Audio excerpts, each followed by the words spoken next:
किए शाग बिक्री करे, किए माछ बिक्री करे, किए मुढ़ी बिक्री करे, किए आंब बिक्री करे। आज मु आपण मानकु पाखु नेइकी आसी शब्द।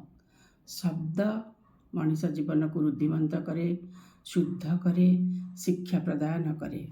से शब्द बिकिबाकू मु आसीची। आसतु आपण माने किणी नियंतु। सुंदर सुंदर शब्दर पसरा नेइकी आसीची मुही। किणी नियो जल्दी सरीजिब काले, दोष मते देव नाही। खंजी खंजी केते नुआ रूप देव, भावनारे रंग देई। हृदय को जिणी आत्मारे विलीन करी कराइब सेही।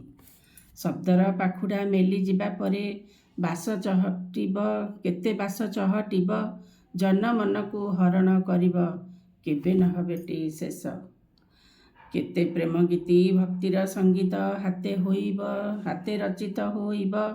कविंक परसे चेतनारे रंग रूप बोलुथिब। आस भाई भौणीए एकाठी होइकी तोलिबा मुग्ध मूर्छना। बास्ना महकाई सुंदर संसारे संगीतर सरंचना, संगीतर सरंचना। नमस्कार, रहुछि।